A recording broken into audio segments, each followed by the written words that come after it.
Salut les amis, comment ça va? C'est moi. Alors aujourd'hui, je vais vous faire une guidance sur le thème de comment retrouver l'envie. Pourquoi cette guidance? Vous allez peut-être vous demander. Parce que j'avais envie de faire une guidance ce matin, mais je ne savais pas trop sur quel thème. Alors j'ai décidé de demander à mes tarots et j'ai tiré deux cartes au hasard. Et les deux cartes qui sont tombées sont ces deux-là, un empereur et un 7 de pentacles. Et la première chose qui m'est venue en regardant ces deux cartes, c'est un sentiment général de à quoi bon. Un à quoi bon sur l'empereur, on a l'impression que ce pauvre empereur, il regarde le plafond, il sait plus, il regarde ou le plafond ou alors la récolte, entre guillemets, en se disant, ouais bon, c'est pas ce que j'attendais. Le petit paysan regarde l'empereur en se disant, c'est pas ce que j'attendais. Et il y a, on dirait, comme un sentiment général de ras-le-bol, même le pauvre lion a l'air bien déprimé, hein. Il se dit qu'est-ce que je fous là. Le corbeau ou je ne sais pas trop ce que c'est. Hein. Ça pourrait être un merle, hein. Corps noir, bec jaune, ça pourrait être un merle. L'oiseau ne s'envole pas, le chien regarde sa queue, enfin bon bref, tout le monde est à la rue, j'allais dire à l'arrache mais à la rue. Et j'ai eu un sentiment général de mais à quoi bon et une envie d'abandonner, une envie de laisser tomber, un gros ras-le-bol général. Alors je me suis dit on va demander la question que je me suis posée, c'est qu'est-ce qu'on pourrait faire pour que ces personnages retrouvent l'envie de faire ce qu'ils ont envie de faire, entre guillemets. Je vais vous les montrer un peu mieux. Voilà. Et du coup, je me suis dit, c'est un très bon thème pour un tirage. Allez, on va demander comment retrouver l'envie. Alors évidemment, pour lui, c'est peut-être l'envie de garder le pouvoir. Pour l'autre, c'est peut-être l'envie de diriger et l'envie de servir, hein, ça peut être ça par exemple, hein. Mais ça peut se décliner sous plein d'aspects différents. Mais on va aller voir pour chaque choix sur de quel sujet on parle, de quel genre d'envie on parle, et on va regarder avec deux oracles et un tarot comment retrouver l'envie les amis, dans le domaine concerné. Voilà, alors pour le moment j'ai mes 4 dés, donc je vais les faire rouler pour avoir mes 4 choix. Allez, on va se mettre comme ça. Alors, choix 1, des jaunes avec le numéro 6. Choix 2, des violets avec le numéro 1. Choix 3, des rouges avec le numéro 2. Et choix 4, des blancs avec le numéro 4. 6, 1, 2, 4. Jaune, violet, rouge et blanc. Voilà pour vos 3 choix. Et moi, c'est parti. Je vais commencer tout de suite avec le dé numéro... Enfin, le choix numéro 1. Hello à toi qui as choisi le dé numéro 1. Alors, j'essaie de cadrer un peu mieux. Voilà. Alors, si tu as choisi le dé numéro 1, on va procéder de la manière suivante. On va déjà regarder de quel genre d'envie on parle pour toi. Quel type d'envie, quel type d'envie il s'agit de retrouver pour toi, choix numéro 1. Quel type d'envie il s'agit de retrouver, quel type de désir, de niaque, entre guillemets, de motivation il s'agit de retrouver pour le choix 1. L'harmonie, la motivation de retrouver peut-être une harmonie intérieure, une harmonie extérieure ou une harmonie de manière générale avec le monde qui t'entoure. Soleil en balance, donc une envie de retrouver l'équilibre, une envie de se réaligner avec soi-même et ou avec le monde peut-être qui t'entoure, choix numéro 1. Alors comment retrouver cette envie ? Une envie peut-être aussi, j'entends, de re-sociabiliser, de retourner dehors, de retourner voir les gens, de te réouvrir à ce qui vient à toi. Comment retrouver cette envie, choix numéro 1. Alors, je vais sortir 3 cartes oracles. Donc, on a proche de la conclusion, grande vigueur et oppression. Proche de la conclusion, je vais te les montrer. Proche de la conclusion, grande vigueur et oppression. Elles sont vraiment belles ces cartes, je trouve. Je les utilise pas très souvent, mais je les trouve très très belles néanmoins. Et on va mettre 3 cartes de tarot dessus. Alors, comment retrouver l'envie de se réharmoniser avec le monde extérieur et peut-être même intérieurement aussi pour le choix numéro 1. Comment retrouver l'envie? Ici, on a le chariot,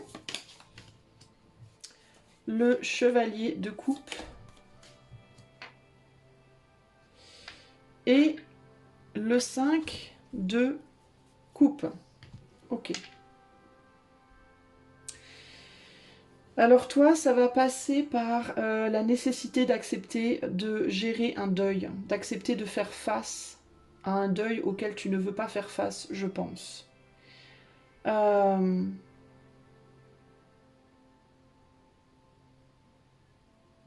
Il y a une envie de retourner en arrière au niveau relationnel et en gros, on te demande de lâcher prise.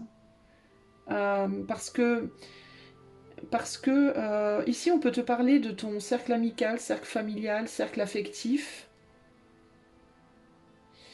ou des gens en général, de manière générale, et c'est comme si la manière dont tu te relis à l'autre, ou dont tu te relis à l'autre jusqu'ici, te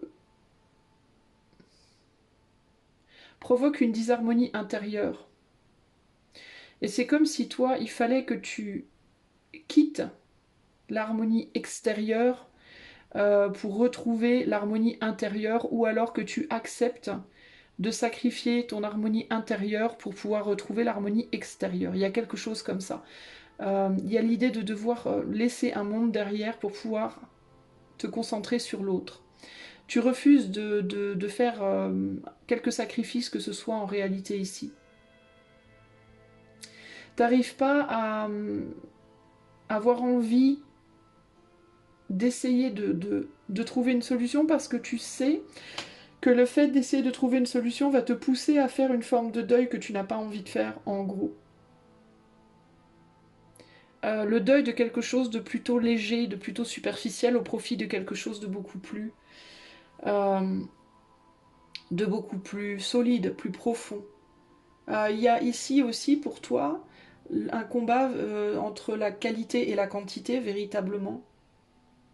Ça peut être par rapport à ce que tu mets en toi et ce que tu mets... je sais pas comment t'expliquer, mais il peut s'agir de devoir laisser une quantité d'amis pour se concentrer sur la qualité avec juste un ou deux. Ça peut être devoir mettre moins de choses dans ton corps, mais des choses de meilleure qualité. Tu vois, il y a quelque chose comme ça ici.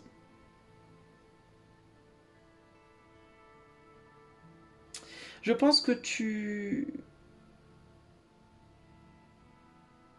auras à nouveau envie, plus tu vas accepter qu'il y a forcément une part de sacrifice, et plus tu vas retrouver l'envie de prendre soin de toi et de retrouver une harmonie dans ta vie. Il y a quelque chose comme ça.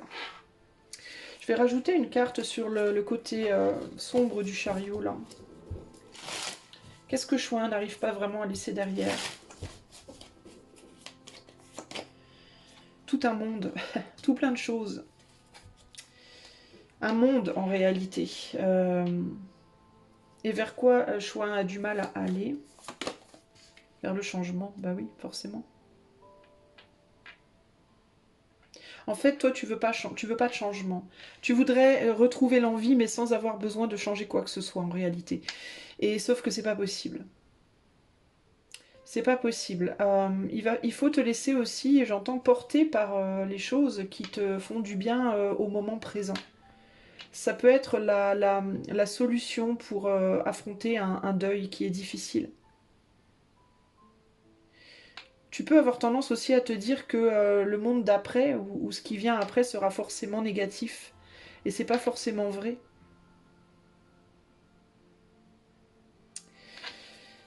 Qu'est-ce que nous dit ce chevalier de coupe?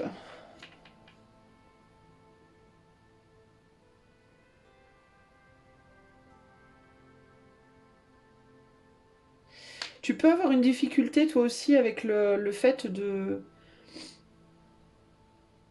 d'avoir le sentiment d'être tout le temps... Comment t'expliquer?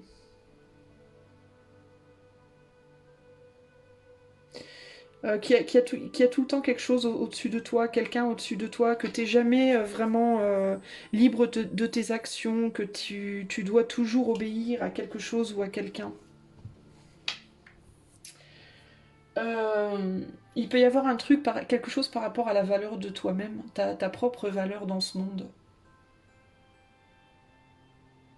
Tu peux avoir de la difficulté à accepter qu'il y ait des choses au-dessus de toi, des personnes ou des choses au-dessus de toi, qui te dépassent et auxquelles tu dois obéir, certaines lois auxquelles tu dois obéir, entre guillemets.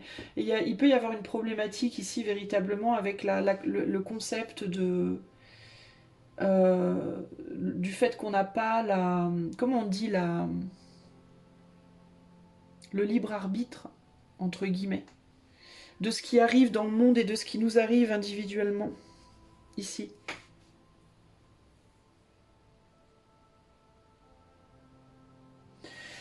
Il y a des lois supérieures sur toi qui te pèsent et si c'est pas la loi des hommes, c'est la loi c'est la loi entre guillemets divine.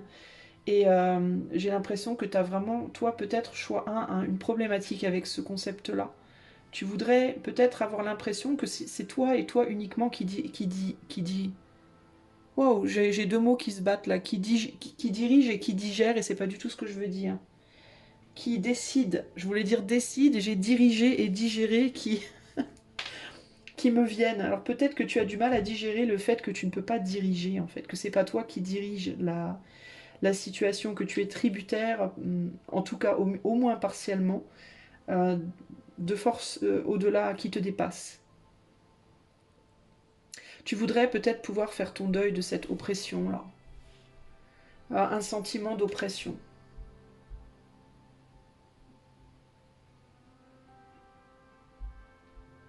Il y a quelque chose comme ça ici pour toi. Mais il y a un besoin d'accepter en réalité ta condition. C'est quelque chose comme ça ici, pour moi. C'est que même si tu quittes comment dire, une force supérieure, tu en trouveras toujours une autre. Il y aura toujours quelque chose au-dessus. Il y aura toujours des gens au-dessus de toi, des gens en dessous de toi. Il y aura toujours des forces qui auront le dessus sur toi et tu auras toujours le dessus sur d'autres. Parce que l'humanité est une chaîne en fait. C'est comme une chaîne. Ça va de gauche à droite, ça va de haut en bas, ça va dans tous les sens en réalité. Il y aura toujours quelque chose au-dessus de nous et quelque chose en dessous, forcément. Et ça fait partie de notre condition humaine en fait. Il y a pas il n'y a pas d'autre possibilité en réalité. Et la seule façon pour toi, je pense, d'avoir envie de retrouver l'harmonie, c'est déjà d'accepter ça. Et ça, je pense que pour toi, c'est très difficile d'une certaine manière. Ici, on a la perte, et là, on a quoi? On a l'endurance. Ouais, t'arrives pas à... Il y a une perte d'endurance, t'as une difficulté à endurer la situation. Il y a un monde qui est en train de se fermer, et ça va te demander une grande énergie d'accepter une forme d'oppression, en effet, et la seule manière pour moi que je vois ici, hein, de vraiment arriver à faire ce voyage, à passer de l'autre côté, entre guillemets, c'est d'accepter cette oppression temporaire, parce que c'est une oppression qui ne durera pas dans le temps aussi. Hein. C'est quelque chose qui, au bout d'un moment, se terminera et donnera naissance à quelque chose de radicalement nouveau. Mais c'est comme un orage gigantesque qu'il nous faut traverser, qui passe et qui dévaste et qui après s'en va. Et la solution, c'est la seule solution, c'est de tenir le coup, c'est de se protéger pendant que ça passe, quoi. Véritablement, c'est ça. Et toi, tu as du mal à avoir l'envie de le faire. Et la compréhension qu'il te faut, c'est que derrière cette oppression vient quelque chose de radicalement nouveau derrière.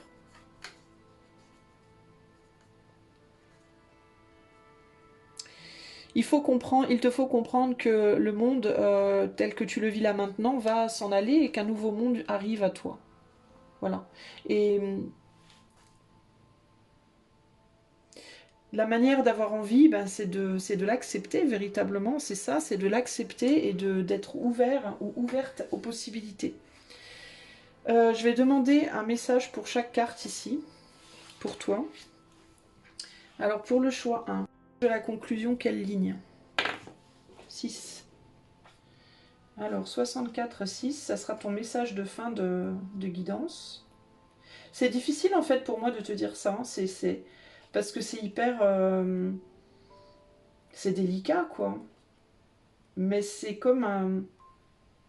Ça fait partie des cycles de la vie, en fait, c'est ça le truc.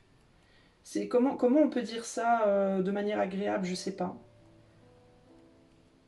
Tout a un début, un milieu et une fin en réalité. Tu vois? Et comment on peut dire ça de manière romantique, de manière bisounours, je sais pas. Je sais pas. Je sais pas s'il y a de bonnes façons de le dire en fait. Et j'ai du mal à trouver une analogie plus simple pour l'expliquer, ou plus agréable pour l'expliquer. Mais il y a un besoin d'accepter les choses véritablement ici. Il y a un besoin. L'acceptation ici, véritablement, c'est le lâcher prise sur le fait de contrôler ici, sur nos cartes là, qui m'ont inspiré cette guidance. L'empereur ne réalise en fait. Je pense qu'il ne peut pas contrôler véritablement les choses. D'accord? On a un empereur qui réalise qu'il n'est pas tout puissant. Et on a également un paysan qui n'est pas tout puissant sur son arbre. Comment t'expliquer? le, le paysan peut contrôler jusqu'à un certain point sa récolte en faisant de son mieux pour que cet arbre grandisse et soit fertile, mais il y a toujours les éléments autour de lui qui font que on peut pas vraiment décider de la finalité de la récolte. Il y a aussi peut-être ce que l'empereur va lui donner comme moyen. Donc il y a l'idée du ciel qui va donner les moyens, on va dire, éthérés au niveau des éléments de la terre, par exemple la pluie, le soleil, etc., qui va aider cet arbre à grandir. Et il y a les moyens que l'empereur, c'est-à-dire au niveau de la terre, va lui donner. C'est-à-dire l'argent qu'il va lui donner pour acheter les graines, pour acheter son terrain, etc., etc. Tout ça, ça rentre en compte. Il y a forcément une part au niveau de la terre et une part au niveau du ciel. Et lui, il est entre les deux, en fait. Il est tributaire de la personne qui est au-dessus de lui au niveau de la terre et des éléments qui sont au-dessus de lui au niveau du ciel, en fait. Le seul contrôle que lui, il a, c'est c'est de pouvoir planter, c'est ses capacités, c'est ce qu'il a appris pour pouvoir planter l'arbre et le faire pousser, mais c'est tout. Et éventuellement le contrôle de son propre mental, de son propre esprit, pour garder bon moral, pour y mettre une énergie positive. Mais c'est vraiment le seul contrôle qu'il a au final. De la même manière, cet empereur-là, ben, il est tributaire peut-être aussi des autres dirigeants dans le monde. Il n'est pas le seul empereur, il y en a plein d'autres.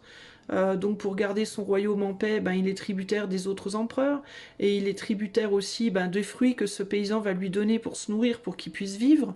Il est tributaire également de ce qu'il ne peut pas contrôler en termes ben, des événements de la vie, de ce que Dieu, on pourrait dire, lui envoie comme événement de la vie. Et il est en train de s'en rendre compte là en fait, qu'il n'a pas la toute-puissance, et lui non plus.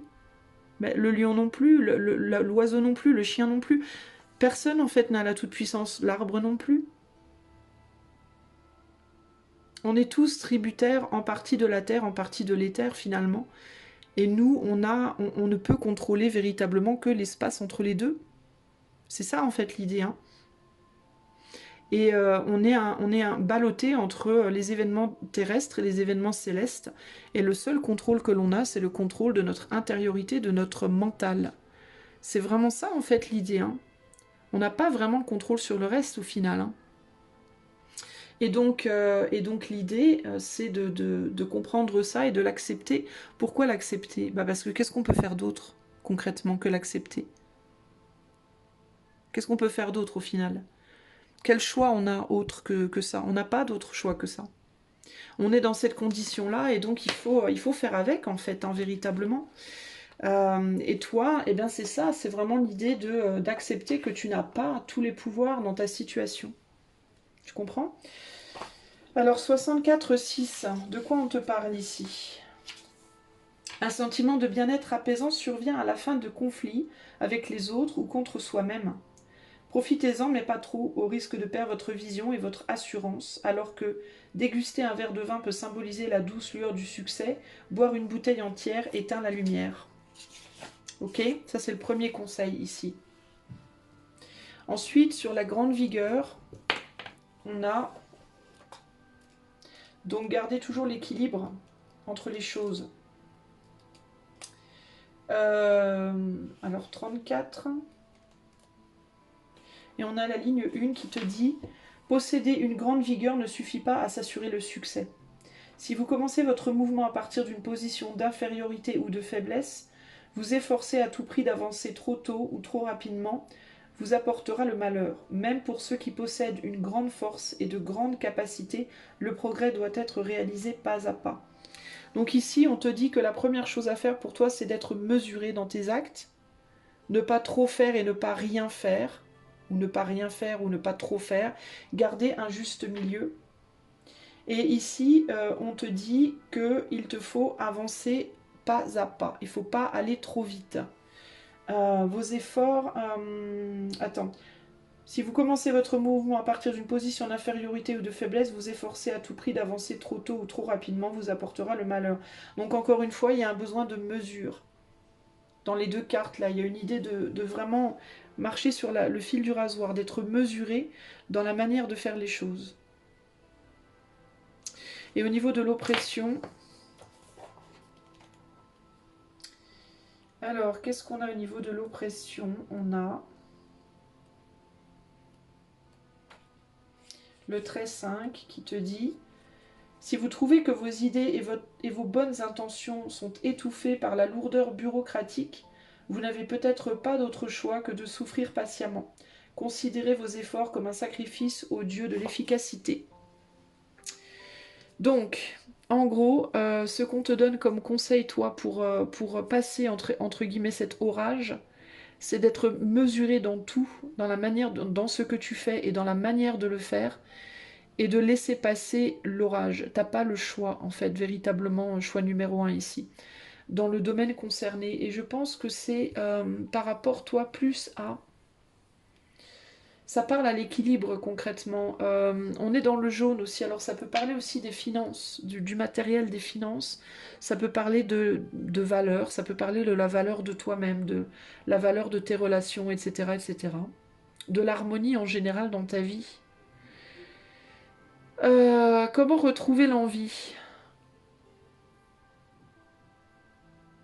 En comprenant qu'il y a des choses qui sont au-dessus de toi et sur lesquelles tu ne peux vraiment rien.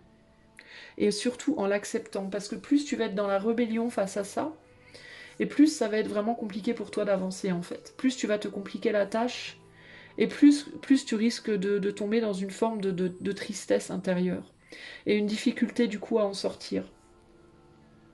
Il y a un besoin de comprendre que tout a une fin aussi, hein. Que les choses ne durent pas, que si les choses heureuses ne durent pas, les choses malheureuses ne durent pas non plus, hein. C'est pas que... il y a un besoin de voir vraiment les choses du côté positif. Le côté négatif, c'est oui, le bonheur ne dure pas, au bout d'un moment, on est malheureux. Oui, certes, mais ça, c'est pessimiste et c'est négatif. Tu peux choisir aussi de regarder... tu peux penser à cet aspect-là quand tu es heureux pour revenir à une forme d'humilité, pour ne pas perdre de vue que... pour ne pas, comment dire, t'asseoir sur tes lauriers, t'endormir sur ton confort, mais quand tu es dans une période justement creuse et de tristesse ou de déprime, il faut voir les choses dans l'autre sens et te dire que même ça finit par s'arrêter. La tristesse finit toujours par partir au bout d'un moment. Et plus tu te le dis, et plus vite ça partira au final. Choix numéro 1. Voilà ce que je peux te dire. J'essaye de voir s'il y a autre chose qui me vient, mais... c'est un message super difficile en fait. C'est un message difficile, mais en fait, il te faut... t'es en perte d'endurance et c'est pour ça que t'as plus envie. Et là, on te dit, il faut que tu retrouves cette endurance. Et la manière de retrouver cette endurance, c'est de rester bien équilibré dans les choses que tu fais et comment tu les fais. Pas trop peu. Pas trop vite, pas trop lentement. Et se dire, ça va passer au bout d'un moment, ça va passer. Un peu comme quand t'as mal à la tête, comme quand t'as mal au ventre, comme, tu vois... t'as pas le choix, t'es coincé avec ton mal de tête, qu'est-ce que tu veux? Tu veux pas t'arracher la tête? Il faut bien que tu l'endures, ce mal de tête, jusqu'à ce que ça passe. Alors qu'est-ce que tu vas faire? Ben, tu vas prendre un petit cachet, tu vas pas prendre 30 cachets, tu vas en prendre un, et puis tu vas te mettre dans un endroit où il y a un peu de lumière, mais pas trop, un petit peu de bruit, mais pas trop, et tu vas patienter en fait, et essayer de te dire ça va passer, ça va passer, ça va passer. Et au bout d'un moment, ça passe. Et ben c'est un peu la même chose qu'on te demande de faire ici, par rapport à cette harmonie que tu as du mal à conserver en toi. Ça peut être aussi au niveau matériel ou au niveau relationnel. Hein. Se dire que les choses vont... Il y a comme l'idée d'un transfert qui se fait. Et je pense que tu as très très envie que ça aille vite, justement, toi. Mais on te dit, si ça va trop vite, ça va être gâché, bâclé, et ça va pas donner les fruits attendus. Il faut aller doucement, même si c'est difficile. Ok? Voilà, choix numéro 1. Donc c'est un message compliqué, mais en même temps c'est un sujet aussi compliqué. Mais dans tous les cas, j'ai envie de te dire, essaye d'accepter les lois universelles, parce que les lois des hommes, on peut les changer, mais les lois universelles, on ne peut pas les changer. Donc essaye d'être vraiment dans l'acceptation des lois universelles, des lois de l'éther. Et pour ce qui est des lois des hommes, comprends que tu as un pouvoir qui est seulement limité. Tu n'es pas un empereur, ou en tout cas si tu es un empereur, il y a toujours un empereur au-dessus de toi. Il y aura toujours quelqu'un même qui sera au-dessus de toi, ou qui saura faire pression sur toi d'une manière ou d'une autre. Donc il n'y a pas ici de course au pouvoir. La course au pouvoir ne servira à rien. Mais il y a des événements que tu peux pas changer, sur lesquels tu n'as pas de contrôle. Et face à ces événements-là, face à ces situations-là, la seule chose à faire, c'est de patienter et de se dire que c'est un deuil qui est en train de se faire, il y a le deuil de quelque chose, mais que derrière, il y a une nouvelle opportunité. Il y a l'opportunité de quelque chose de nouveau. Ok? Et on a deux épées derrière, hein, parce que tu vas gagner aussi en maturité, en intelligence, en compréhension derrière. Hein, et on retrouve derrière une situation beaucoup plus agréable. Ok? Au prix de un déblocage qui se fait, un déblocage au niveau du cœur, un nouveau monde, une nouvelle façon d'être et de voir les choses aussi peut-être, un plus grand pragmatisme, une plus grande intelligence, tu vas apprendre de tout ça aussi. Ok? Voilà, choix numéro 1, j'espère que cette guidance, qui était très piquante, t'aidera néanmoins sur ton chemin. Si tu souhaites que je la fasse pour toi vraiment juste en privé, tu peux utiliser le lien qui est dans les commentaires. Et si tu as aimé la guidance, tu peux offrir ton soutien à la chaîne si tu le souhaites par des likes, des commentaires, un abonnement si c'est pas déjà fait, etc., etc. Moi je te fais des bisous et je te dis à bientôt. Toi, choix numéro 2, si tu as choisi le dé violet avec le numéro 1, c'est parti, on va commencer par aller voir pour toi de quelle sorte d'envie on va parler ici. Comment retrouver l'envie? L'envie de quoi pour toi, choix numéro 2? Spéculation. Oula. Alors là, j'ai un os. Attends, je vais avoir besoin de regarder dans le petit livre parce que cette carte-là, j'ai toujours du mal à la définir. Attends, je mets en pause. Alors, j'ai été chercher le petit livre. Alors, ce qui m'est venu en allant chercher le livre, c'est peut-être l'envie de s'accrocher à quelque chose avec ce crabe-là. De s'accrocher à une vision des choses, une envie de ne pas laisser tomber peut-être une vision des choses. On est sur quoi? Jupiter. Alors, attendez, je cherche. Je cherche. C'est par là quelque part. On est là. Alors, le gain, la nutrition, les liens affectifs.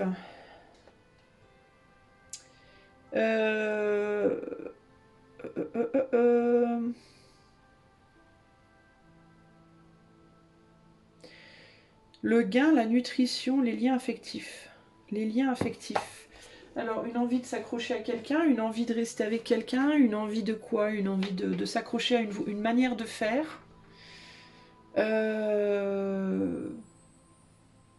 Une personne. Un lien affectif, peut-être, en effet. Attends, ça me gratte l'œil gauche. Alors, on va aller voir comment retrouver l'envie. L'envie d'être avec quelqu'un, peut-être. L'envie de continuer avec quelqu'un, peut-être. Parce que la spéculation, c'est quand on projette un truc sans vraiment savoir. Quand on dit quelque chose et on ne sait pas vraiment de quoi on parle. C'est ça, pour moi, la spéculation, normalement. Alors, je comprends pas trop le... À mon avis, c'est plus l'envie de s'accrocher à une vision des choses. Alors, comment retrouver l'envie pour le choix ou à une croyance, peut-être? quelqu'un auquel on croit ou quelque chose dans lequel on croit. Comment retrouver l'envie? Choix numéro 2. Alors on a le puits,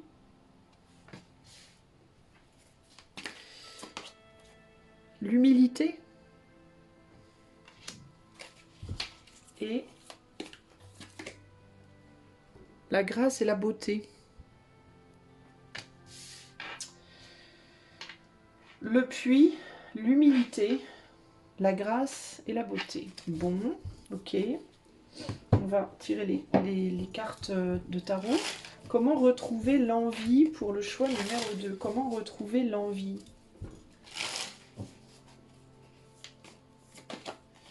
On a le 9 de coupe, le 4 de coupe et le 2 de pentacle. Alors, je te demande un instant. Laisse-moi méditer juste une minute. Il faut mélanger deux choses ici.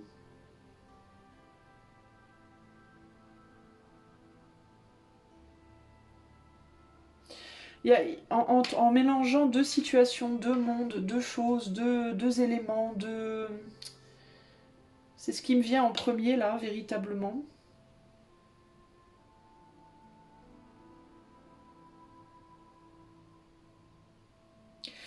La première chose qui me vient véritablement, juste en regardant les cartes oracles là, c'est vraiment cette idée de mélanger deux mondes, les deux polarités. Il y a quelque chose peut-être à rééquilibrer au niveau des polarités, en ne se concentrant pas juste sur un aspect, mais en se concentrant sur deux aspects.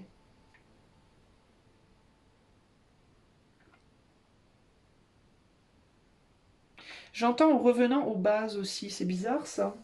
C'est quelque chose qui me vient également. Alors comment retrouver l'envie de s'accrocher à quelque chose, de continuer quelque chose là? En comprenant que l'un a besoin de l'autre, en comprenant que même en soi-même, on a besoin de deux éléments pour être entier, entre guillemets, que déjà en soi-même, on a besoin de deux éléments pour être entier, avant de pouvoir être entier avec l'autre, que dans chaque vision des choses, il faut une polarisation également, pour que la chose vive, que chercher à couper quelque chose de négatif ou quelque chose de moins ou quelque chose de noir ou quelque chose de je ne sais pas comment vous le décrire, tue l'idée même, en fait va tuer l'idée même. Il y a quelque chose comme ça ici. D'où le besoin de revenir aux racines. Pardon si ça vous paraît très charabia, mais je dis ce qui me vient parce que c'est ça qui va me permettre de comprendre comment vous l'expliquer au mieux, le plus facilement. C'est une fois qu'on arrive à un stade confortable, c'est l'inconfort, c'est le retour de l'inconfort qui va permettre de recréer à nouveau le confort. Si on reste tout le temps dans le confort, on va finir par ne plus savoir le reconnaître, ce confort. On va finir par, je sais pas comment vous expliquer, on va finir par s'endormir dessus, on va finir par ne même plus voir. Par exemple, si on atteint le bonheur, si vous avez une idée du bonheur dans votre vie et que vous vous dites je veux atteindre telle situation, quand j'aurai telle situation, je serai dans le bonheur.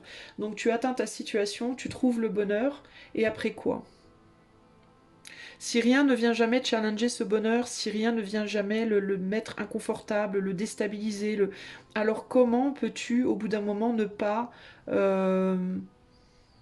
te lasser, être blasé, t'ennuyer de ce que tu as? Si rien ne vient le déstabiliser pour te montrer à quel point il est important. Il y a ici... C'est un peu ce qui me vient pour toi, c'est cette idée de comment tu peux avoir à nouveau envie en acceptant la déstabilisation, en acceptant d'être déstabilisé, en acceptant de perdre l'envie. Véritablement, c'est un peu ça l'idée. En acceptant de perdre l'envie pour pouvoir avoir à nouveau envie. C'est ouf, hein, ce qui me vient là, mais c'est ça véritablement, c'est ce que je vois ici. Et en comprenant que les deux forment un tout.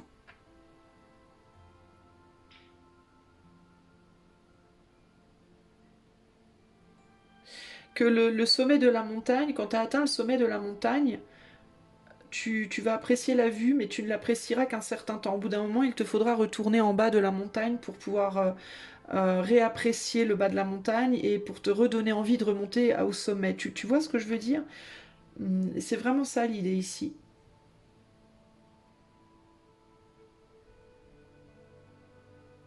En comprenant que voilà, en comprenant que il y a aussi de la beauté dans la nuit, qu'il y a aussi de la beauté dans l'ombre, qu'il n'y a pas de la beauté que dans la lumière véritablement. Il y a de la beauté dans l'ombre parce que mais il faut savoir la reconnaître. Le problème, c'est qu'on est beaucoup plus habitué à la lumière qu'à l'ombre. On vit pas la nuit, on vit très peu la nuit. Seuls les gens qui vivent la nuit et dorment le jour peuvent vraiment comprendre la beauté de l'ombre finalement. Mais les deux sont nécessaires à l'appréciation de la globalité du monde finalement. Mais on a tendance à vivre le jour, donc on est beaucoup plus connecté au jour et à la lumière et à ce qui est lumineux.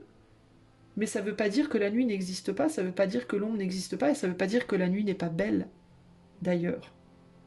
Et c'est dingue parce que même dans cette carte de la nuit, ici avec la grâce et la beauté, on est dans la nuit, mais malgré tout, on ne peut pas s'empêcher de faire un feu pour avoir la lumière du feu, ou la chaleur du feu. On a besoin de cette chaleur, mais pour reconnaître le besoin de la chaleur et le bonheur de la chaleur et de la lumière, il nous faut la nuit.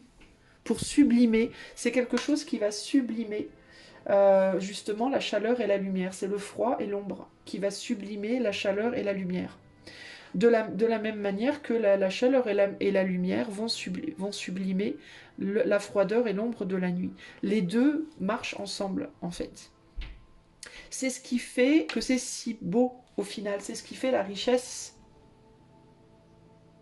c'est ce qui amène cette satisfaction émotionnelle en réalité.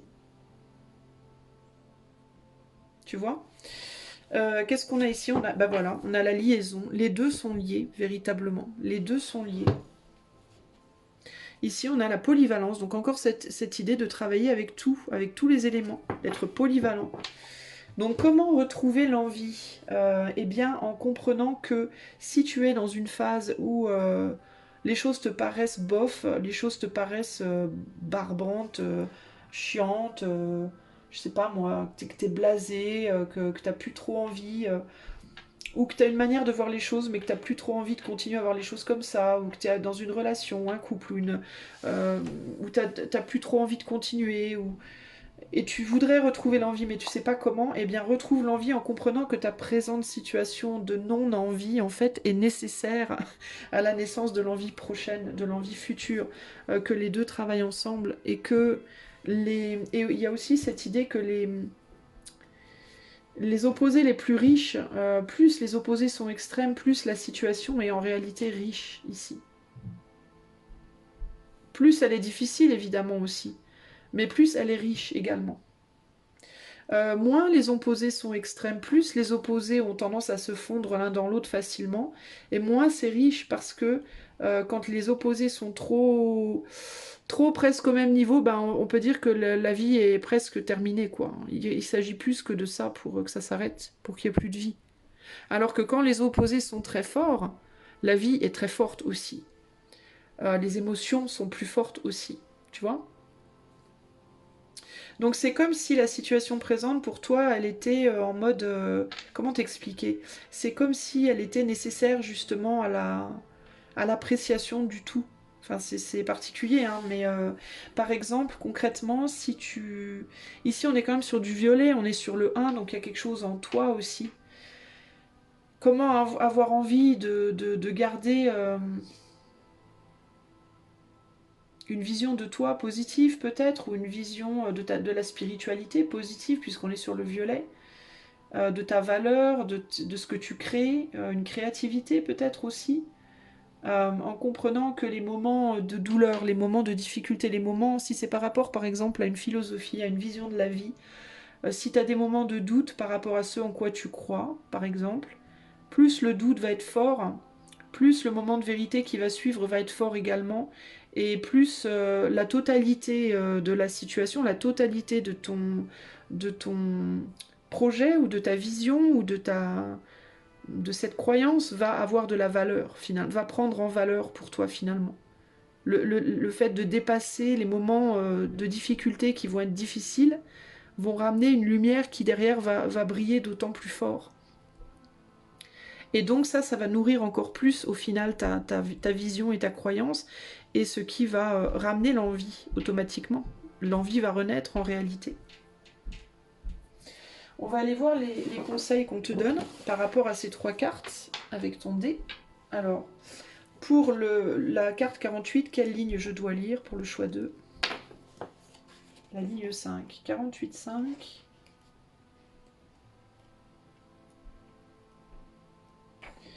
48, 5. Le puits est alimenté par une source claire et fraîche. Cela représente un caractère bon et honnête, aussi propre et rafraîchissant que l'eau de source. Bien que ce trait indique le profit, l'avancement et le succès, l'eau n'a pas encore été tirée et le potentiel n'est donc pas pleinement réalisé. Avoir accès à un bon puits ne suffit pas. Pour qu'il ait une réelle valeur, il faut y boire. En d'autres termes, vous devez parcourir votre chemin. Vous ne pouvez prétendre à la connaissance qu'à travers l'expérience réelle. Donc, il faut trouver un état de confort par rapport à cette nécessité d'aller boire du puits, d'aller boire l'eau du puits et de parcourir le chemin. Et parcourir le chemin veut dire voir des jours, voir des nuits, voir des sommets de montagne, et puis des pieds de la montagne, et puis avoir froid, avoir chaud, enfin expérimenter la totalité du chemin. C'est pas juste je marche, c'est je dois expérimenter tout ce qui va avec le voyage véritablement ici. Ça peut être une difficulté, justement, cet état même de perdre l'envie peut être précisément une épreuve qui doit être sur ton chemin pour t'apprendre à la retrouver, cette envie. C'est presque comme une phase initiatique en fait pour toi, hein, cette perte d'envie. Hein. Donc d'abord, apprendre à boire de l'eau. C'est pas le tout d'avoir le puits, mais il faut l'utiliser. Si tu l'utilises pas, ça sert à rien. Et pour apprendre à l'utiliser, tu dois parcourir ce chemin-là. Alors pour la carte 2, quelle ligne? Alors c'est l'humilité, donc le 2, la ligne 2. La ligne 2 de la carte 15. Alors, on a l'humilité profonde est un cadeau pour tous. Lorsque la sincérité d'une personne est telle que l'on ne peut remettre en question ses motivations, elle reçoit la bonne fortune en récompense. Donc tu dois faire preuve d'humilité et tu dois faire preuve de sincérité. Plus tu seras humble et plus tu seras sincère et plus on pourra absolument pas remettre en question ta vision des choses et ta croyance.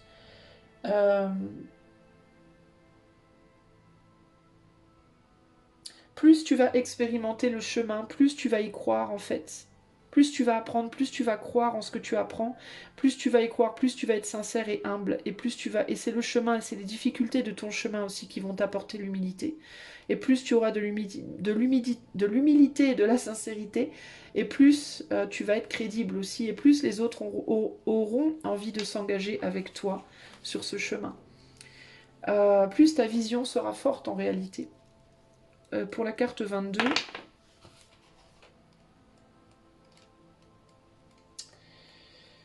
Pour la carte 22, on a le trait 3 qui te dit « Toutes les vies connaissent des moments exaltants. De même, ce trait mutant fait référence à la douce humeur induite par le vin. Autant ce dernier peut nous envoûter, autant nous pouvons être vaincus par ses effets négatifs. Apprenez à rester éveillé pour profiter des moments agréables et envoûtez gracieusement la vie d'autrui par votre gentillesse et votre bonne humeur. Évitez les excès et la chance vous sourira. » Donc moi ça me fait référence pour moi à le fait de ne pas se laisser trop envoûter par les moments de bonheur au point d'en oublier que le bonheur est éphémère, tout comme l'est le malheur entre guillemets. C'est ça aussi l'humilité, c'est savoir reconnaître que dans tout positif il y a du négatif, dans tout négatif il y a du positif, dans toute vérité il y a un mensonge, dans tout mensonge il y a une vérité. Il suffit simplement de se positionner pour le voir.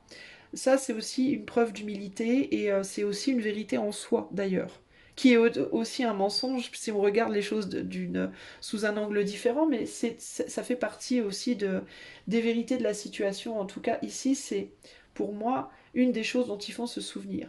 Il y a aussi l'idée ici d'accepter d'être le, le, le visionnaire parfois et parfois l'exécutant. Et de comprendre que les deux sont positifs.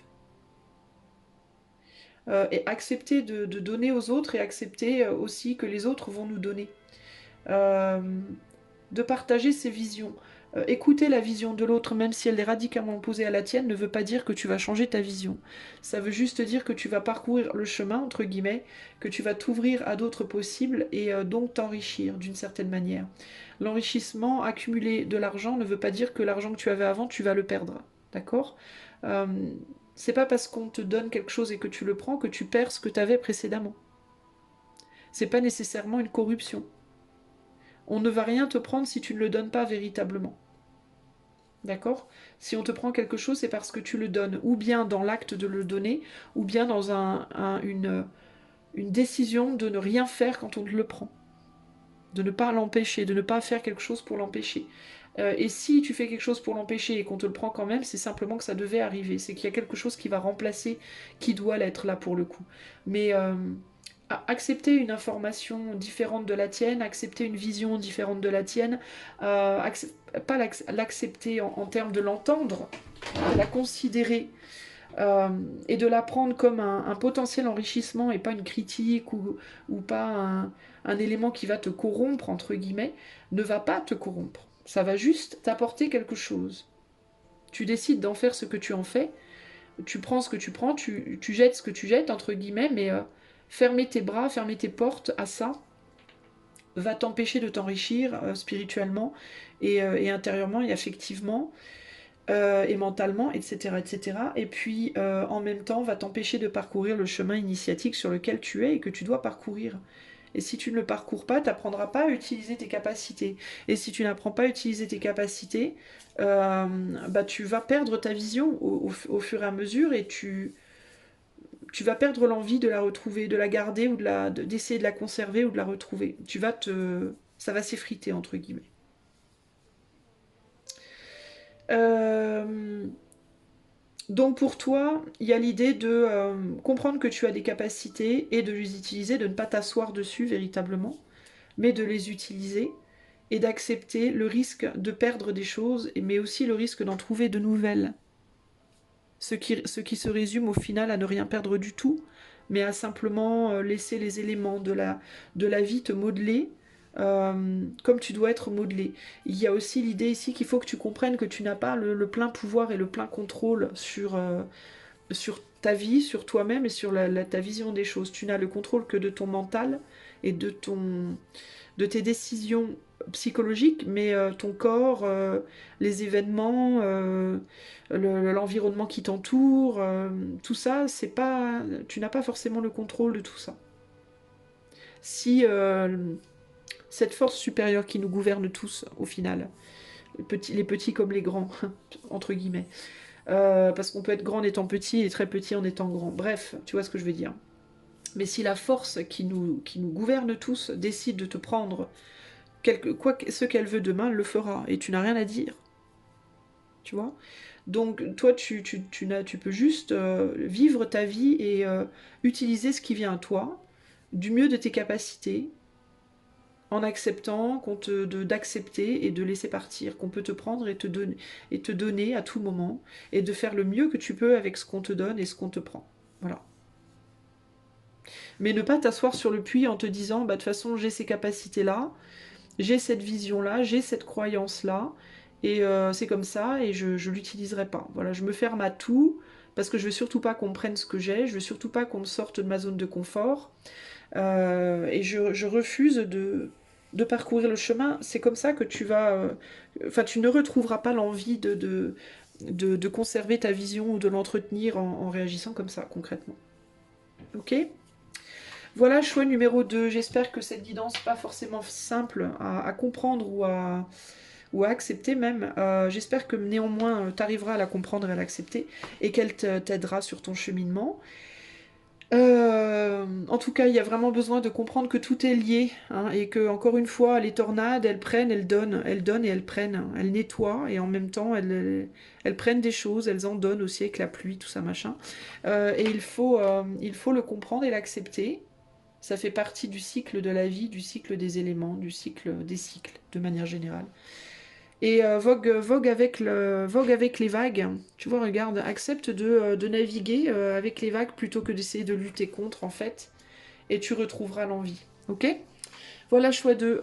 Si tu veux cette guidance pour toi de manière privée, parce qu'on est quand même sur du collectif ici, tu peux la demander par le lien qui est dans les commentaires. Et puis si tu as envie de soutenir la chaîne, tu peux liker, partager, t'abonner, etc. Je te fais des gros bisous et je te dis à bientôt. Ciao, salut ciao. À toi, choix numéro 3. Alors, c'est parti, on va aller voir. J'ai l'impression que je suis... depuis tout à l'heure, je me sens tordue. Attends, je vais rétablir le...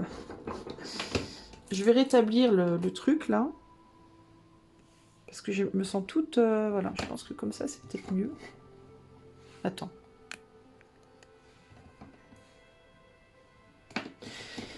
Voilà. Alors, je vais me reculer un petit peu par contre. Pas parler trop dans le micro. Alors, choix numéro 3. C'est parti. Comment retrouver l'envie? Alors, je vais commencer par demander de quelle envie on me parle pour toi, choix numéro 3. Choix numéro 3 veut savoir comment retrouver l'envie, mais j'ai besoin de savoir de quelle envie on parle. D'endurer quelque chose.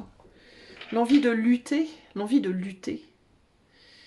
L'envie d'endurer une douleur peut-être, l'envie de se battre.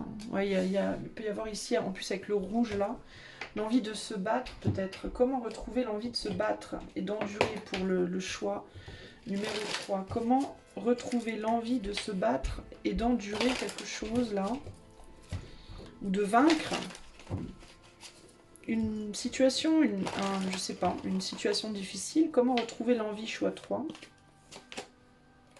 On a la grande abondance avec la pression excessive et attention aux détails. Grande abondance, pression excessive et attention aux détails. Attention aux détails qui prennent toute la place, j'entends ici.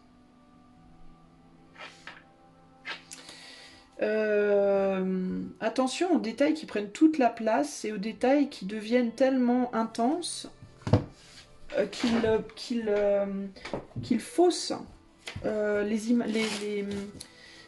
qu'il fausse comment dire, qu'il trouble, il fausse la situation. Alors, comment retrouver l'envie ici? L'envie d'endurer, l'envie de se battre, l'envie de je sais pas quoi, pour le choix 3.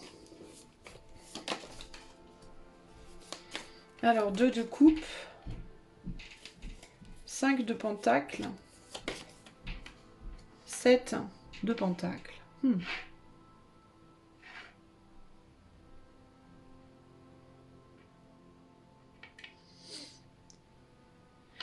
Pour toi, choix numéro 3, je pense que toi, il te faut t'éloigner des détails et aller voir la forêt de plus loin.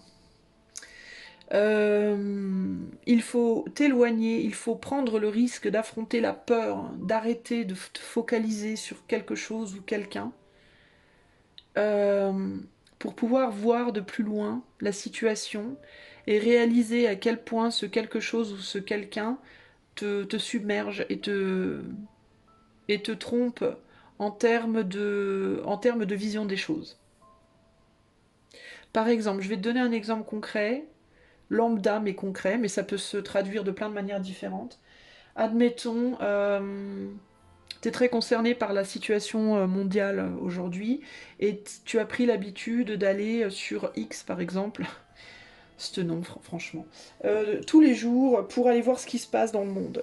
Et tu es bombardé de tout plein de petites informations qui te viennent comme ça. Sur les vagues, sur le NOM, sur je sais pas, toutes sortes de problématiques, toutes sortes de choses qui sont menaçantes pour l'humanité. C'est pour ça d'ailleurs que je vais pas sur X ou je vais pas dans des endroits comme ça peut être X, ça peut être TELEGRAM, ça peut être, vous voyez, tous ces endroits où on peut encore s'exprimer entre guillemets, euh, où on te bombarde d'informations dissidentes entre guillemets. À tort ou à raison, hein, moi je porte aucun jugement, à tort ou à raison, certaines doivent être vraies, d'autres peut-être pas, bref.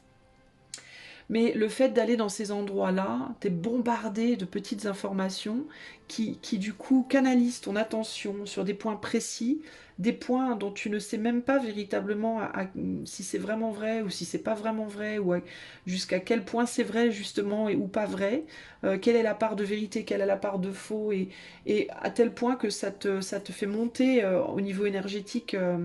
Enfin, ça te fait pas monter, ça te fait descendre en fait au niveau énergétique, mais ça monte l'intensité de la descente, paradoxalement.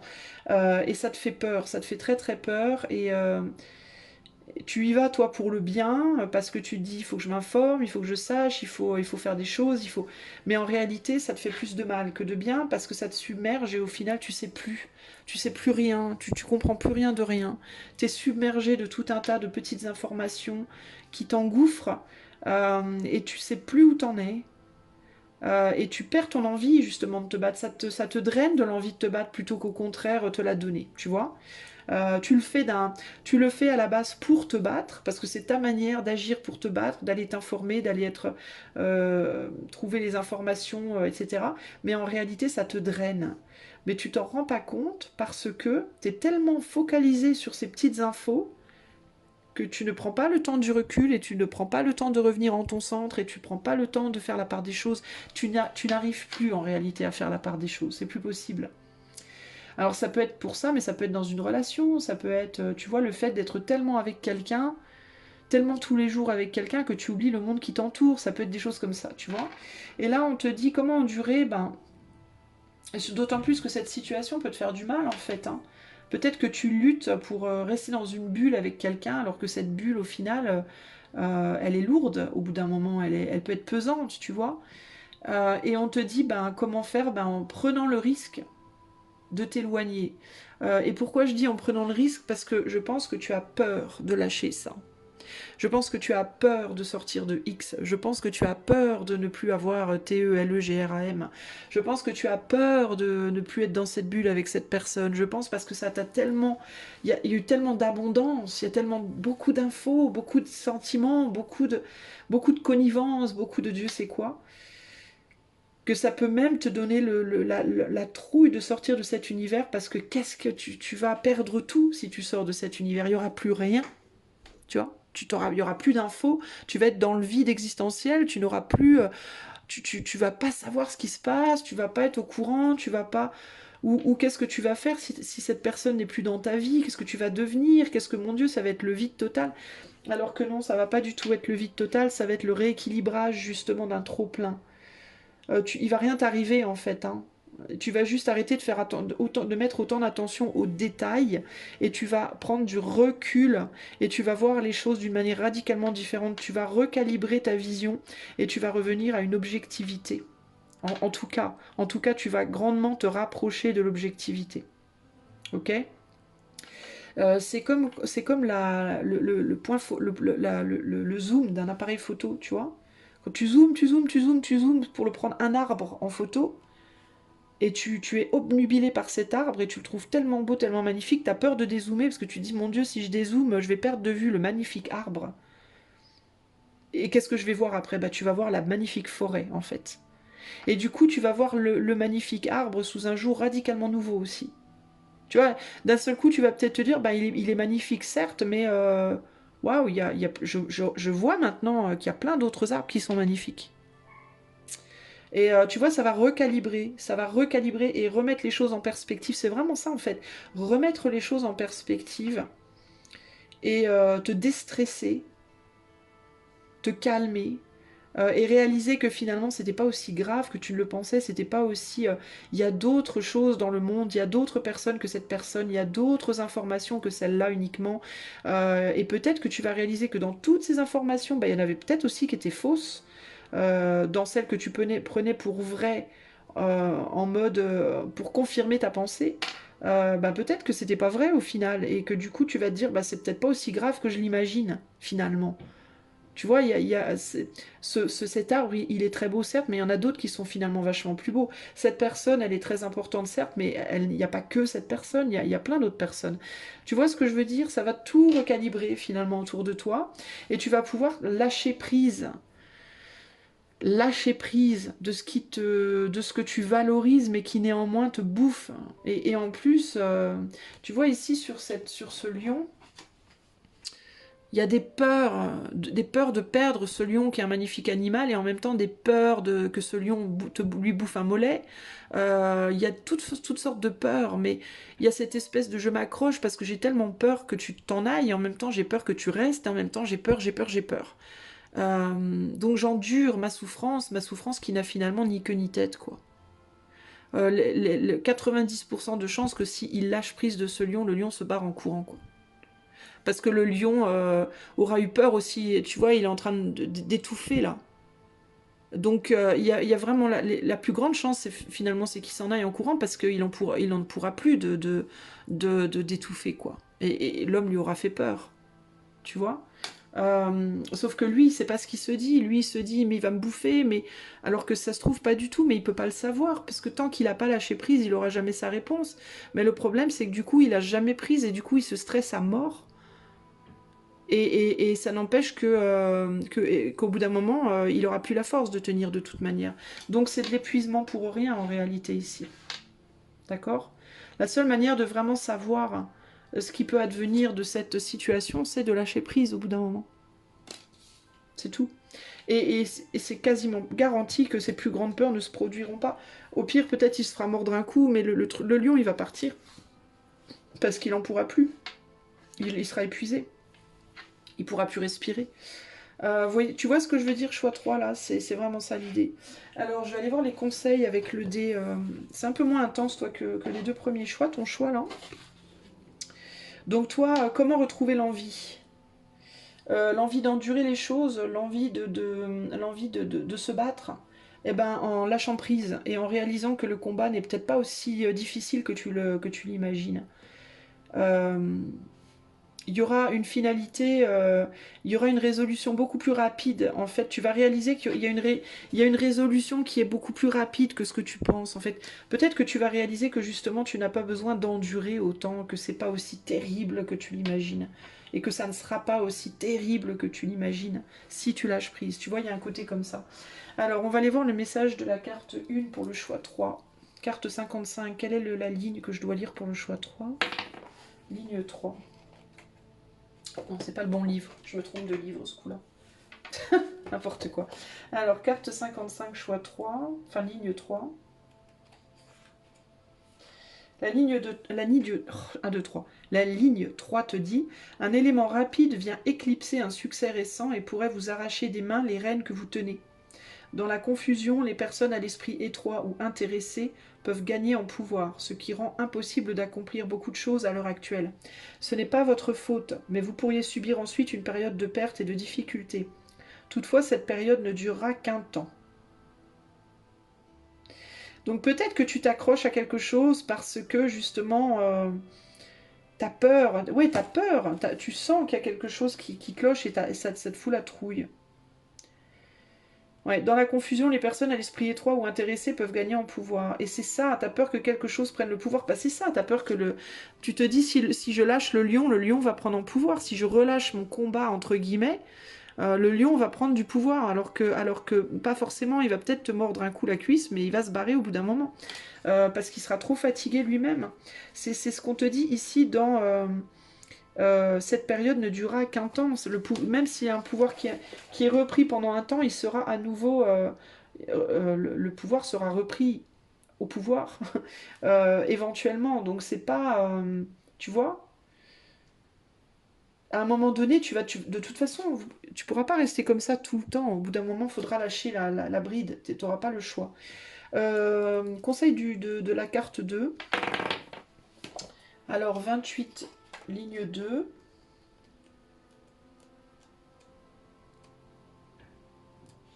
Alors 28, trait 2. Les partenariats inhabituels sont favorisés, comme un vieil arbre qui fait de nouvelles pousses dans la terre ou un homme d'âge mûr qui épouse une jeune femme, malgré le caractère unique de la situation, tout se déroule à merveille. C'est une période de vitalité et de rajeunissement renouvelé, une période de progrès. Ok ? Même si tu as l'impression que c'est une période de perte, en réalité, c'est une période de progression. Toi, tu peux avoir l'impression que c'est une période de perte totale et de peur, mais en réalité, c'est une période de progression. Alors, la ligne de la carte 62 sera la ligne 3. Mais comme tu es focalisé sur des choses en particulier, tu n'arrives pas à le voir. Que te dit la carte 62, ligne 3. Lorsque le danger guette, les sages prennent des précautions. Ils ne considèrent pas les petites choses comme indignes de leurs préoccupations. L'attention portée aux petits détails, même insignifiants, peut vous offrir une issue en temps de crise. Si vous vous aventurez dans un lieu dangereux, il vaut mieux connaître le chemin le plus court et le plus sûr avant d'entrer. Ne laissez pas l'orgueil vous bercer d'un faux sentiment de sécurité. Faites attention à ce qui vous entoure avant que quelqu'un ne se faufile derrière vous. Alors ouais, peut-être qu'il ne faut pas négliger les petits détails, mais je pense néanmoins qu'il ne faut pas non plus ne voir que ça.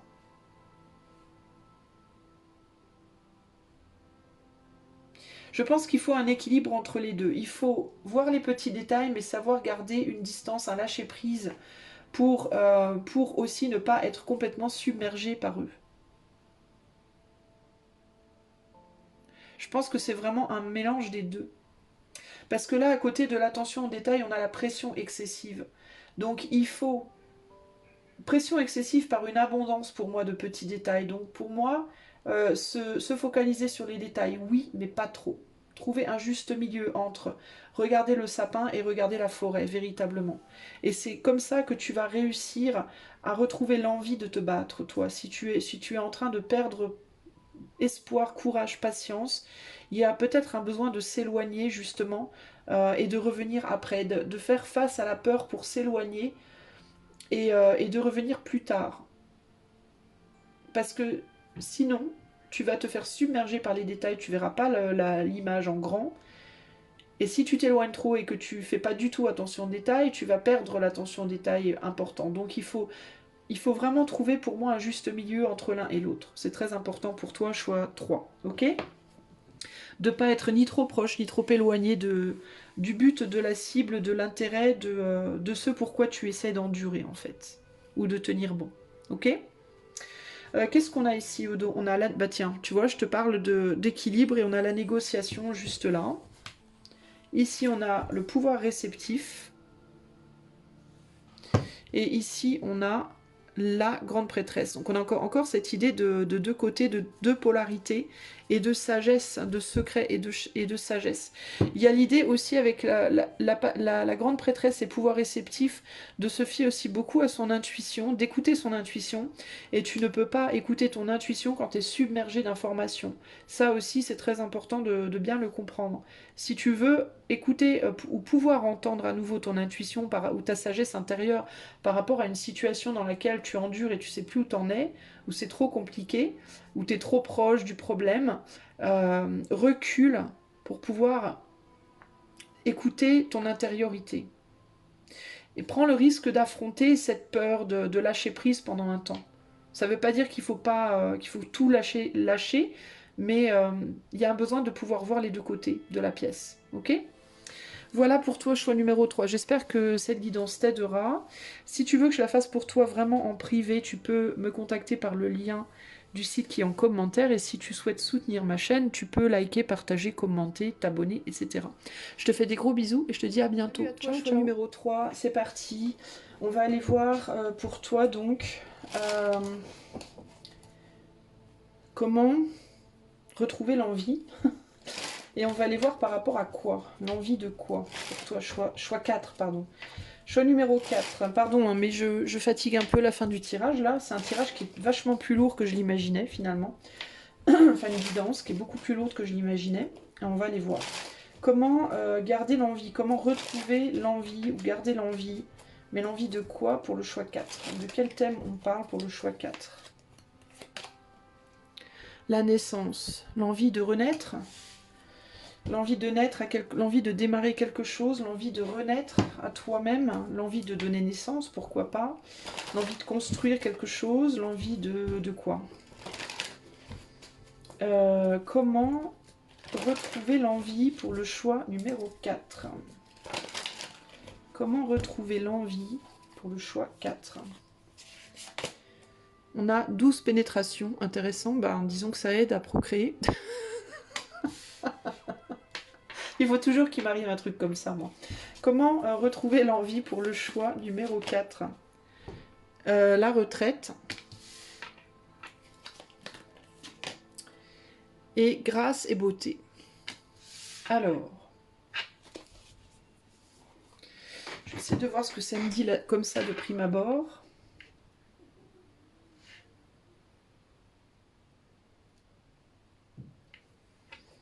Alors, si c'est par rapport à la conception d'un enfant, parce que dans certains cas, ça peut, si vous aviez envie de faire un enfant puis vous n'avez plus envie, on peut parler ici d'une nécessité de peut-être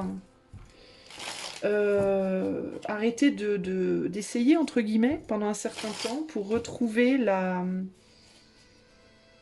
Peut-être que ça fait un moment que... Je sais pas. Si par exemple tu as essayé d'avoir un enfant depuis un certain temps, puis ça n'a pas marché, puis tu as arrêté, ou que tu en as perdu un, et puis que tu n'as plus envie de réessayer, ou quoi ou qu'est-ce, et que du coup tu as arrêté d'essayer,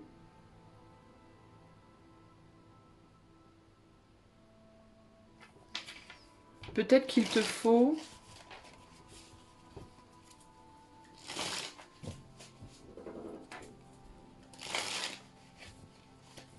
Ou que tu continues d'essayer mais sans du coup avoir vraiment envie, ça peut être ça aussi. En fait, ce qui me vient, c'est que c'est comme s'il y avait besoin peut-être de prendre un break, d'arrêter. D'arrêter l'acte, entre guillemets, pendant un certain temps pour retrouver justement, pour que l'envie justement revienne. Il peut y avoir quelque chose comme ça. Comment retrouver l'envie pour le choix numéro 4?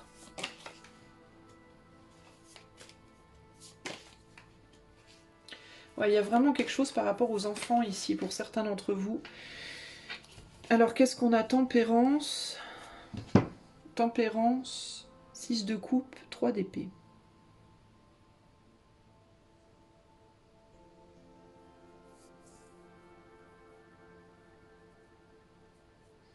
J'essaie de comprendre. Hein.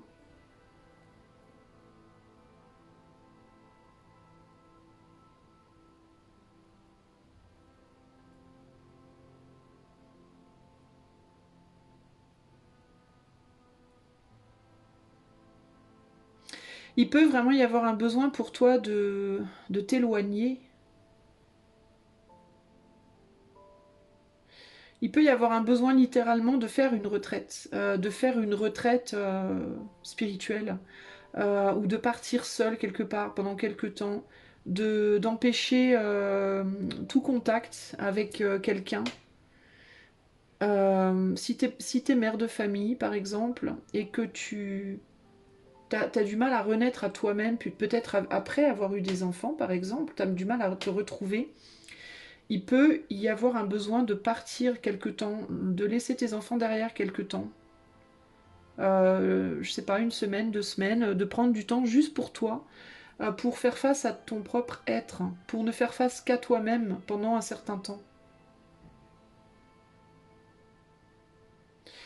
De la même manière que si vous avez essayé d'avoir un enfant et puis que ça se fait pas et puis que t'as plus envie, ben arrêtez l'acte sexuel pendant un certain temps pour essayer de te retrouver toi, de te réapproprier ton corps, de je sais pas, pour que l'envie justement renaisse avec du temps. Il y a comme un besoin de distance ici, il y a un besoin de solitude, de distance, de sortir d'une situation dans laquelle on est un peu enfermé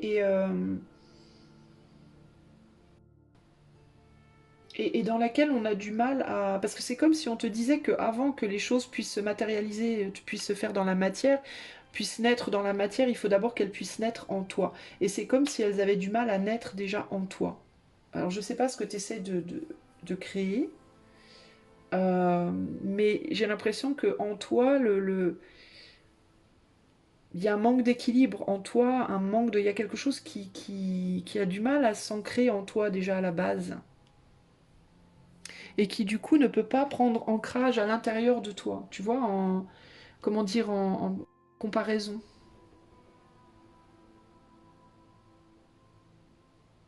Est-ce que t'as, est-ce que t'as vraiment... Ouais, c'est ça, si t'as pas suffisamment envie de quelque chose intérieurement, comment est-ce que ça peut se manifester extérieurement? Tu vois, t'as beau essayer, comment est-ce que ça peut se manifester extérieurement si intérieurement t'es pas dedans, quoi. Je sais pas comment t'expliquer. Qu'est-ce qu'on a ici? On a la résistance. Ouais, peut-être qu'intérieurement, peut-être que tu résistes à la ouais, résistance, jugement. Et là, on a un potentiel contenu. Bah, c'est ça, un potentiel contenu. C'est ça. C'est qu'en fait, c'est déjà en toi, mais c'est pas ancré en toi. C'est pas, ça n'a pas pris racine, entre guillemets. Tu vois, il y a le potentiel, tu as les capacités de donner naissance à ce que tu veux donner naissance, que ce soit un enfant, que ce soit un projet, que ce soit un nouveau toi, pourquoi pas. Mais tu résistes à la réalisation de cette chose. Tu résistes dans ta tête, dans ton âme. Il y a quelque chose qui coince, qui bloque. Il y a un déséquilibre, il y a quelque chose qui empêche. Et la seule solution pour débloquer ça, je pense, c'est un retrait, une retraite, une réconciliation d'abord avec toi, avant de pouvoir réconcilier la procréation, entre guillemets, à l'extérieur de toi, de cet enfant, de ce projet, de ce nouveau toi, de ce nouveau moi, entre guillemets. Il te faut... toi, tu as besoin d'être seul. Je pense que tu as besoin de pouvoir te mettre au vert véritablement, quoi. T'as besoin de temps uniquement pour toi. C'est vraiment ce qui me vient ici. Alors je vais demander avec le dé les conseils basés sur les 3 cartes de I Ching que tu as. Alors quel est le conseil pour le choix carte le choix 4 de la carte 57? Alors on a 2. Trait 2. Lorsque des forces négatives sapent vos meilleurs plans, remontez les ombres jusqu'à leur source et explorez-les doucement à la lumière. L'ouverture et l'honnêteté triompheront, mais seulement si vous avez d'abord été honnête avec vous-même. Fouillez dans votre cœur et dans votre esprit pour y débusquer les ennemis cachés, comme l'apitoiement sur soi-même, l'orgueil ou une vision rigide de ce qui devrait se produire. Un excès de sentiments, qu'il soit dur et arrogant ou doux et complaisant, entrave le progrès et sape vos forces. En mettant doucement en lumière vos sentiments intérieurs négatifs, vous annulez leur pouvoir sur vous. Une fois que vous aurez fait cela, la chance vous sourira. Tu vois, hein, c'est un besoin d'introspection hein, et de rééquilibrage ici. Hein. Conseil de la carte 2 pour le choix 4. Alors, 33.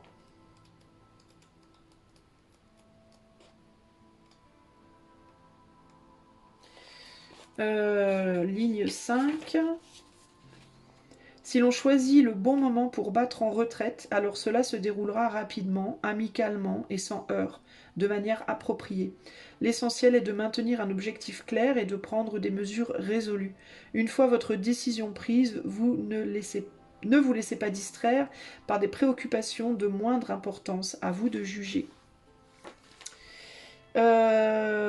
Encore une fois, hein, pour moi, c'est cette idée de retraite, c'est cette idée de prendre du temps pour soi, pour justement aller observer un petit peu ce qui se trame là au fond, là. Hein. Et il y a l'idée de, une fois votre décision prise, ne vous laissez pas distraire par des préoccupations de moindre importance. Donc il y a l'idée de... il y a vraiment besoin de couper du quotidien. Moi, je pense que toi, choix 4, véritablement, tu devrais partir seul 1 semaine, 2 semaines, quelque part, pour aller méditer. Sans que rien ni personne ne vienne entraver cette méditation, ce processus. C'est vraiment... tu vois qu'on vienne pas te dire ouais j'ai besoin de toi pour ci, j'ai besoin de toi pour ça, genre pas méditer dans ta chambre, mais méditer, t'éloigner physiquement d'un lieu, d'un environnement pour pouvoir faire le point sur où tu en es véritablement. C'est vraiment ce qui me vient là. Hein. Écoute, carte numéro 3, quel est le conseil pour le choix 4? Alors on a 22, 4.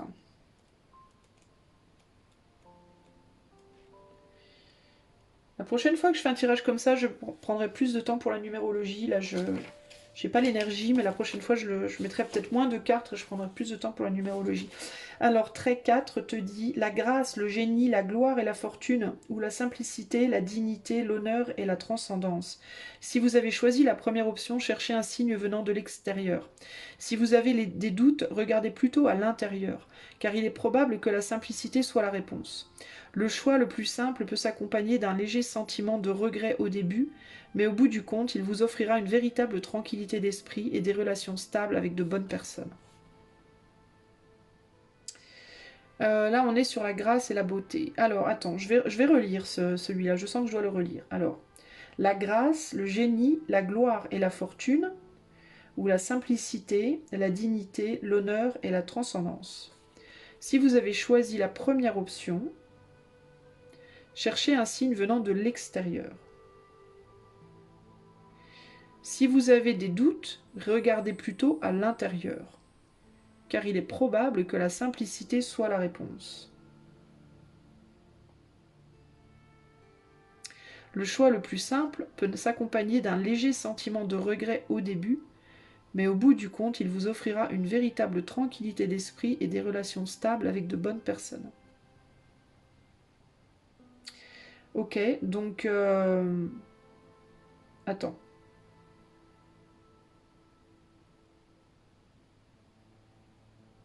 En gros, est-ce qu'on veut plus ou est-ce qu'on veut moins, c'est ça? Est-ce que tu veux te réaliser plus en dedans ou en dehors, toi? Pour quelle raison tu veux ce que tu veux, peut-être? Pour quelle raison tu veux donner naissance à ce à quoi tu veux donner naissance? Et quel sacrifice ça implique? Sur le 3 d'épée, là, il y a l'idée de quelque chose va devoir être sacrifié pour libérer la situation. C'est ce qui me vient là.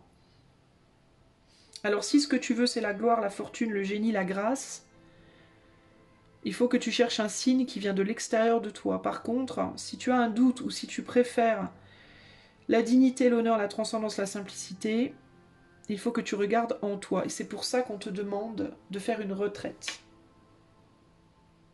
Ou alors tu peux faire cette retraite en demandant un signe de comment débloquer la situation dans ta vie, ou en toi, ou dans ton projet. Et voir, est-ce que tu reçois un signe plutôt extérieur ou plutôt intérieur? Est-ce que dans ta retraite, il se passe quelque chose autour de toi, dans l'extériorité, dans ton entourage, dans la matière, qui te donne un signe pour ça? Ou est-ce qu'au contraire, tu reçois plus un signe intérieur? Je pense que c'est ça, le message ici. Et fie-toi à ce signe-là pour trouver la réponse à ta question et pouvoir débloquer le potentiel qui est contenu en toi et qui n'arrive pas à se débloquer pour le moment. Et derrière, on a l'harmonie. Et retrouver l'harmonie. Ok ? Donc ça, cette dernière carte, je pense que c'est plus une observation que tu vas devoir effectuer quand tu auras pris cette retraite. Mais je pense que toi, tu as besoin de prendre cette retraite, mon ami, pour te réconcilier avec toi-même et débloquer tes questionnements. Ok ? Voilà ce que je peux te dire, choix numéro 4. J'espère que cette guidance aura su t'aider. Et si tu préférais la voir vraiment pour toi juste en privé, tu peux utiliser le lien qui est dans les commentaires. Et puis, si tu as envie d'offrir ton soutien à la chaîne, tu peux partager, liker, t'abonner, etc. Ça permettra d'aider au référencement. Je te fais des gros bisous, je te dis à bientôt. Ciao, ciao.